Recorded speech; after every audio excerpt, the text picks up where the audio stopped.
कि ईरान में जिस तरह के हालात हैं, जिस तरह से ईरान में एहतजाज और प्रोटेस्ट हो रहा है, तो ऐसे में इन एहतजाज को किस तरह से देखा जाए, उसमें अमेरिका की मुदाखलत ट्रंप की तरफ से लगातार जो बयानात आ रहे हैं, और सबसे बड़ा सवाल ये कि ईरान मीडिया से जो खबरें इस प्रोटेस्ट को लेकर आ रही हैं वो कुछ अलग होती हैं, लेकिन मगरबी मीडिया से जो इस प्रोटेस्ट को लेकर खबरें आती हैं वो कुछ अलग होती हैं। तो इन्हीं तमाम चीज़ों को हम समझने की कोशिश करेंगे। डॉक्टर नदीम साहब, आपका बहुत इस्तकबाल है हमारे इस ख़ास प्रोग्राम में। सबसे पहले बहुत मुख्तसर में आपसे जानना चाहेंगे, जो उथल पुथल इन दिनों ईरान में है, जिस तरह से प्रोटेस्ट और एहतजाज लगातार हो रहे हैं, इसे किस तरह से आप देखते हैं? देखिए, ये तो सब एक साजिश के तहत हो रहा है जी। और इस तरह के उथल पुथल होना ख़ास तौर पर ईरान में ये कोई नई बात नहीं है। वहाँ पर अभी 2 ढाई 3 साल पहले औरतों को लेकर भी एहतजाज हुआ था और छुटपुट इस तरह के मामलात वहाँ पर होते रहते हैं। और ये सारी की सारी जो चीज़ें हैं, देखिए हमें यहाँ पर इसे इस तरीके से समझना चाहिए कि अमेरिका और इज़राइल बिल्कुल भी अमन नहीं चाहते हैं मिडिल ईस्ट के किसी भी कंट्री में, और ख़ास तौर पर उस कंट्री में तो बिल्कुल भी नहीं चाहते हैं जहाँ पर उनके मुखालफिन या तो हुकूमत करते हैं या हुकूमत के अंदर दखल रखते हैं। तो ये उसी सिलसिले की एक कड़ी है और इसे परवान चढ़ाया जा रहा है। अभी हमने देखा कि 12 दिन की लड़ाई हुई थी और 12 दिन की लड़ाई के जो नताइज हैं वो दुनिया ने देखे कि ईरान ने किस तरीके से अपने आप को प्रेजेंट किया। ना सिर्फ उन सब बातों को झुटलाया गया जो अमेरिका ने कहा था या इज़राइल ने कोशिशें की थी, बल्कि वो एक नई ताकत के तौर पर भी उभर कर आया है ईरान, और एक बड़ी मिसाइल ताकत का लोहा दुनिया ने उसकी माना है। तो अब चूँकि रिजीम अगर बदल जाए तो फिर अमेरिका जो चाहता है या जो उसकी मंशा है वो पूरी हो सकती है जी। ताकत से तो उसने देख लिया कि कुछ नहीं हुआ, और पिछली बार जो 12 दिन की लड़ाई थी उसमें भी इन सब का मंसूबा यही था कि किसी तरीके से रिजीम बदल जाए, लेकिन वो सब इतना आसान मुझे लगता नहीं कि ईरान जैसे मुल्क के अंदर हो जाएगा या हो सकता है। चूँकि ईरान एक ऐसा मुल्क है जो अपनी तहजीब व सकाफ़त को बिल्कुल भी खोना नहीं चाहता, और उनकी जड़ें बड़ी गहरी हैं ज़मीन के साथ, उनकी तहजीब के साथ, और जो मजहबी अक़ीदत है वो भी बड़ी गहरी है। यानी जो अहले तशय्युअ लोग हैं उनका अपने इमाम के अंदर और उनकी जो रेस्पेक्ट है उस पर एक बहुत ख़ास बिलीव होता है और वो बरकरार है। अब इसके अंदर हम ये देखते हैं कि ये सारे के सारे जो मामला चल रहे हैं ये बिल्कुल उसी तरीके से चल रहे हैं जिस तरीके के मज़ाहिर आपने ट्यूनीशिया के अंदर देखे थे, या लीबिया के अंदर हुए, या फिर मिस्र के अंदर हुस्न मुबारक का इक़्तिदार 40 साल पुराना उखाड़ कर फेंक दिया गया, या फिर उससे पीछे हम चले जाते हैं तो सद्दाम हुसैन है। यानी ये वो तमाम के तमाम लोग जो अमेरिका का किसी तरह से साथ नहीं देते हैं या इसराइल के ख़िलाफ़ हैं, तो इसराइल और अमेरिका मिलकर उन्हें हटाने की कोशिश करते हैं। ये सब वही है, और इसके अंदर सीधे सीधे तौर पर मोसाद शामिल है और सीधा इन्वॉल्वमेंट है अमेरिका के राष्ट्रपति का। यानी सदर सीधे बोलते हैं कि अगर जो लोग विद्रोह कर रहे हैं या मुजाहरे कर रहे हैं, अगर उनके खिलाफ अगर कुछ किया जाता है तो हमें कुछ करना पड़ेगा वगैरह वगैरह। तो इससे आप समझ सकते हैं। और इसके अलावा दूसरी एजेंसीज भी हैं, यानी एक तेल की मार्केट वाली एजेंसी है, दूसरे एशिया के अंदर एक बड़ी ताकत है ईरान, बन रही है मिसाइल को लेकर, या एटम बम बना सकता है, तो उसको रोकने का एक पूरा का पूरा अमल है और एक पूरा का पूरा तरीक़ेकार है।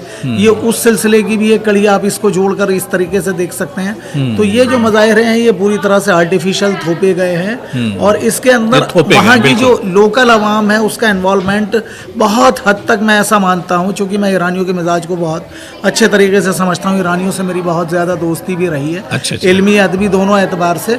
तो वो लोग इस तरह की चीज़ों के अंदर इन्वॉल्व नहीं होते हैं जब तक सर पर आफत नहीं आ जाती तब तक। तो ये सब एक खेल है और इस खेल के अंदर दुनिया इसमें एक चीज़, ईरान के सुप्रीम लीडर आयतुल्लाह अली ख़ामनेई बहुत एक्सपीरियंस है और बहुत मतलब इस तरह के हालात वो देख चुके हैं, लेकिन इस बार हालात कुछ ज़्यादा ही संगीन है। आप देखिए कि जब से ये एहतजाज और प्रोटेस्ट चल रहे हैं, जो वहाँ से खबरें आ रही हैं कि 200 से ज़्यादा लोगों की इसमें जान चली गई है, बिल्डिंगों पर, मस्जिदों पर और सरकारी जो अमलाक हैं उन पर लगातार अटैक्स किए जा रहे हैं। तो इस बार हालात कुछ ज़्यादा संगीन लग रहे हैं। क्या लगता है कि ख़ामनेई इन तमाम हालात से इस पर एक तरह से काबू पा पाएंगे? देखिए, मुझे ऐसा लगता है कि वो पा लेंगे। और ये अभी जैसे कि आपने खुद ही फरमाया कि मज़ारात, मसाजिद, इमाम बारगाह, इनके ऊपर यानी अकीदा रखने वाला एक मुस्लिम कैसे ये सब कर सकता है? बिल्कुल। आगजनी कर रहे हैं, विस्फोट हो रहे हैं, या तशद्दुद जैसी जो चीज़ें हैं, यानी लोग आपस में ही क्यों मार रहे हैं एक दूसरे को? बिल्कुल। ये भी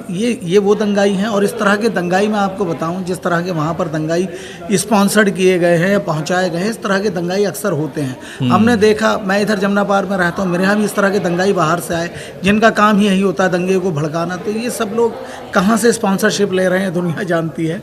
और कोई भी मुसलमान किसी भी तरीके का हो सकता है, लेकिन वो कम से कम मस्जिद के अंदर ये सब नहीं करेगा, अपनी इमाम बारगाह के अंदर ये सब नहीं करेगा, मज़ारात को नहीं तोड़ेगा। पब्लिक प्रॉपर्टी को मैं मानता हूँ कि आदमी गुस्से में होता है। स्टूडेंट लाइफ के अंदर, स्टूडेंट भी हमारे यहाँ भी छोटे छोटे इस तरह के मुजाहरे होते हैं। अभी किसानों का हमारे यहाँ एक लंबा आंदोलन चला है, तो मूवमेंट चला है। लेकिन इस तरह से पब्लिक प्रॉपर्टी को नुकसान पहुँचाते रिलीजियस बिल्डिंग्स को, मॉन्यूमेंट्स को नुकसान तो कम से कम मुस्लिम नहीं पहुँचा सकते हैं। तो ये लोग तो कोई और ही हैं। और इनकी मंशा क्या है, वो साफ जाहिर है, इक़्तिदार को हटा देना, इक़्तिदार को बदल देना। अच्छा, फिर उसका सब्स्टिट्यूट क्या है? यानी वो रज़ा साहब का जो लड़का है, जो वहाँ के पुराने रज़ा पहलवी, तो वो क्या उनको लेकर आना चाहते हो? रज़ा पहलवी का उसके अंदर क्या योगदान है, या क्या उन्होंने मुल्क के लिए किया है? या उस दौर में जब ये सब कुछ चल रहा था, तो क्या इतना डेवलपमेंट ईरान का था? ईरान क्या इतना मजबूत था? देखिए, मैं आपको बताऊं, ये ईरान की जो पहचान बनी है, शनाख्त बनी है, भले ही वो इतने सालों से, यानी तकरीबन 4 दहाइयों से अमेरिका और उस तरह जो उनके इत्तेहादी हैं अमेरिका के, उनसे लड़ रहे हैं अपनी बातों को लेकर और अपनी पहचान को लेकर, उस तरह की चीज़ें हमें उससे पीछे नहीं दिखती हैं। और पुराना ईरान अगर आप देखेंगे 50 साल पुराना, या वो इस्लामी क्रांति से पहले का, तो बड़ा लिबरल था और उसके अंदर अल्ट्रा मॉडर्निज्म था। ये उसी का तो बदल है। यानी उन सब चीज़ों को लेकर, उन पॉलिसीज़ को लेकर यहाँ पर ये सरकार को बदला गया। और इस तरीके से ये इमाम साहब, यानी आयतुल्लाह खुमैनी साहब, और फिर अब उनके फर्जंद खामनेई साहब, ये इक़्तिदार के लोग नहीं, ये तो लोग मुल्क की खिदमत करने वाले हैं। मैं उनके बारे में जान रहा था अभी, जब 12 दिन की लड़ाई हुई, उससे पहले मैंने उतना ज़्यादा जानने की कोशिश नहीं की थी। तो मैंने ये पता लगाया, मुझे मालूम हुआ कि बहुत ही सादा ज़िंदगी गुजारते हैं। वो तो मामूली कपड़े पहनते हैं, वो तो अपने मेहमान जो उनसे मिलने के लिए आते हैं, उन्हें अपने जेब के खर्च से उनकी दावत को देते हैं। सरकारी दावत में वो ख़ुद भी शरीक नहीं होते, उनकी फैमिली भी नहीं होती। तो बहुत ही मामूली सी ज़िंदगी गुजार रहे हैं, बिल्कुल उसी तरीके से जो इस्लामी तरीक़ेकार है, या इस्लामी अक़ीदे से ताल्लुक़ रखने वाले हमारे उलमाए किराम को रखना चाहिए, वगैरह वगैरह। और एक चीज़ नदीम साहब, वहाँ पर जिसका मैंने अपने इंट्रो में जिक्र किया कि ख़बरों में जो तज़ाद है, हालांकि मीडिया से हम ही लोगों से जुड़ा हुआ मामला है, लेकिन इंटरनेशनल लेवल पर क्या वाकई में मीडिया में इतना तज़ाद है? जो ख़बरें ईरान मीडिया से आती हैं वो कुछ अलग होती हैं, और वो उन ख़बरों में ये होता है कि खामनेई के हक़ में भी लोग सड़कों पर निकले हैं और नारेबाजी उनके हक़ में मतलब किया जा रहा है, चाहे इस्फहान की बात करें, दूसरे शहरों की बात करें। लेकिन वही मीडिया ख़बरें आप देखिए कि जो यूरोप ममालिक से आती, मगरबी मीडिया से जो ख़बरें आती हैं, तो उनमें कुछ टोन बदला होता है, उसमें न्यूज़ बदली हुई होती है। तो इस डिफरेंस को किस तरह से आप देखते हैं, जो तज़ाद होता है? देखिए, तज़ाद बिल्कुल होता है, और ये हर जगह होता है। आपने ये देखा होगा कि अभी 2 साल जो लड़ाई चली है, जंग जिसे आप बोलें, हमास और इज़राइल के दरमियान, तो उसमें नेतन्याहू के ख़िलाफ़ लगातार मुज़ाहरे चल रहे थे। उसको वो छुपा रहे थे, वहाँ की लोकल मीडिया उसे छुपा रही थी। वो तो सोशल मीडिया के ज़रिए ही हम लोगों को सब बातें मालूम हो रही थी। या अमेरिका के अंदर फ़िलहाल, यानी आज जब हम यहाँ पर पॉडकास्ट कर रहे हैं, तो आपको मालूम होना चाहिए कि डोनाल्ड ट्रंप के ख़िलाफ़ बहुत ज़्यादा मुज़ाहरे चल रहे हैं। लोग उनके ख़िलाफ़ हैं, और इतने ज़्यादा ख़िलाफ़ हैं कि इससे पहले के किसी भी सदर के ख़िलाफ़ इतने ज़्यादा लोग ख़िलाफ़ नहीं हुए, मुखालिफ नहीं बने उनकी पॉलिसीज़ को लेकर। ना सिर्फ अपोजिशन, बल्कि एक आम आदमी भी उसे गलत ठहरा रहा है कि आप ज़बरदस्ती के वो काम क्यों कर रहे हैं, जिससे अमेरिका की साख ख़राब होती है, अमेरिकन से लोगों की दुश्मनी बढ़ती है। और अमेरिका को लोग इस तरीके से देखते हैं कि ये एक लूटने वाले काम पर लगा हुआ मुल्क है, या इनकी जो पर्सनल ख्वाहिशात हैं, या जैसा ये चाहते हैं डोनाल्ड ट्रंप, उस तरीके से काम करते हैं। अब देखिए, जो कुछ भी अभी हमारे सामने हुआ, यानी मैं उसकी बात कर रहा हूँ, वो किसी मुल्क के राष्ट्रपति को उठाकर ले गए, तो ये कैसा, वेनेजुएला में क्या, ये सब क्या है? इससे आप क्या साबित करना चाहते हैं? क्या किसी चुने हुए इक़्तिदार के अंदर आए हुए किसी नुमाइंदे को मुल्क के आप इस तरीके से या सरबराह को उठा कर ले जा सकते हैं और किस तरीके के ऑपरेशन कर रहे हैं आप, जैसे किसी खुदा न खास्ता टेररिस्ट के लिए किए जाते हैं या किसी चोर वगैरह के लिए किए जाते हैं। तो मीडिया तो डॉक्टर साहब गैर जानिबदारी के साथ अगर काम करेगा तो बहुत ही अच्छी बात है, लेकिन ये सब अच्छी बातें मीडिया के एथिक्स के ख़िलाफ़ भी है। और ये इंटरनेशनल मीडिया या जिसे आप मगरिबी मीडिया बोलते हैं तो हमेशा अपने फ़ायदे के लिए, अपने आप को ज़्यादा बेहतर दिखाने के लिए, अच्छा दिखाने के लिए हमेशा से काम करती आई है। और जिसमें उसका अपना फ़ायदा होता है उसको बढ़ा चढ़ा कर दिखाती है, और जिसमें उसको नुकसान होने लगता है उस खबर को या तो हल्का करके कमतर करके दिखाती है, बिल्कुल दिखाना ही बंद कर देती है। तो ये सारी की सारी चीज़ें, तो ये मतलब मगरिबी मीडिया मतलब ये प्रोपेगेंडा एक तरह से डॉक्टर साहब, ये हमेशा से एक तरह से नहीं बल्कि ये जो स्पॉन्सरशिप है मगरिबी मीडिया की, ये इजराइल के हाथ में और अमेरिका के हाथ में ही कहीं ना कहीं और किसी ना किसी तरीके से रही है।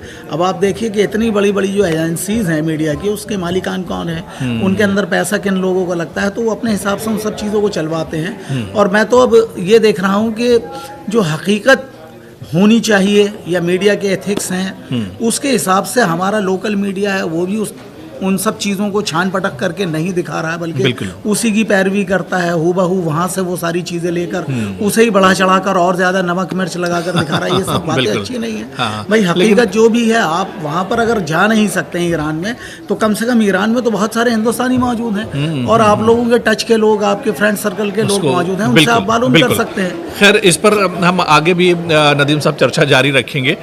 वक्त की अभी कमी हो, और आगे भी हम ईरान पर, क्योंकि ईरान बहुत बड़ा, जिस तरह से आपने बहुत सी चीज़ें बताई और कई नए पहलुओं पर भी आपने रोशनी डाली है, इसे हम और गहराई से समझने की कोशिश करेंगे, इसके और तह में जाने की कोशिश करेंगे।